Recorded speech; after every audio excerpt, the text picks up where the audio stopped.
be launching a tasty pastry. It's a low-carb Pop-Tart. It's got 3 to 4 grams of net carbs, and we love this show. This is our best place to be in LA.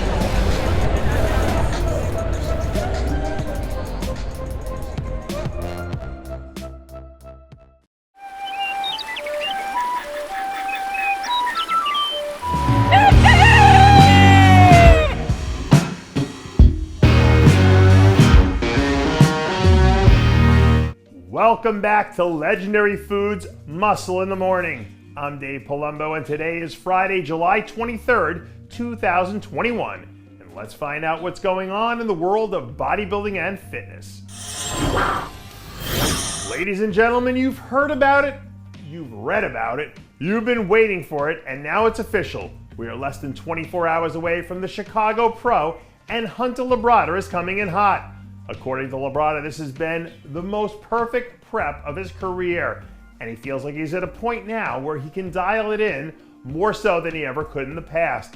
We already know how deep this lineup is and how much is at stake, with this being 13 or 14 weeks out from the Olympia, which adds its own element of pressure. But if he ends up running away with this one, it'll give him a ton of momentum heading into October, and it'll give him a lot more flexibility in how he plots the next phase of his season.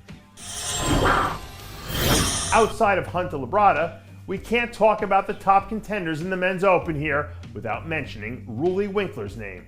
Truth be told, I think there's a solid argument for Roelly being the favorite heading into this weekend when you consider the fact that he hasn't competed for more than a year, which means that we should be less than 24 hours away from seeing one of the best versions of Roelly that we've ever seen. This should be the kick-ass and take-names version of Roelly that we all thought we were going to see on the Olympia stage last year. So if he can prove that he can show up and be that guy again, now we're looking at a refreshed and reloaded Roelly Winklaar heading into the Arnold with a full steam ahead, which is something no one else in that lineup wants any part of. I have one last thought that I want to share about the men's open before we move on. Don't sleep on Mohammad Shaaban. Plain and simple, he's already had a handful of top 3 finishes this year, and in at least one of those shows, it felt like the first and second place came down to a coin flip.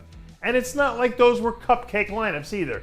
He's been running headfirst into lineups full of monsters all year long, and it hasn't slowed him down one bit.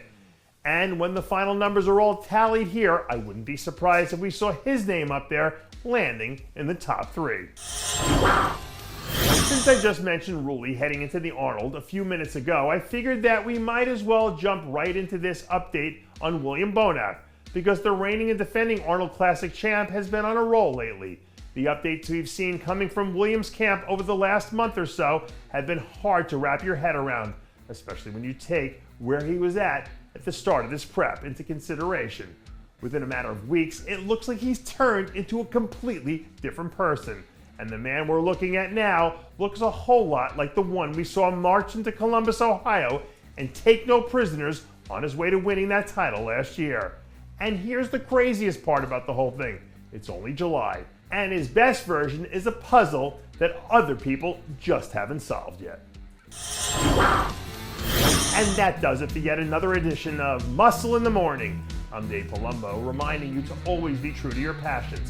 And make sure to follow us on Facebook, Twitter, and Instagram.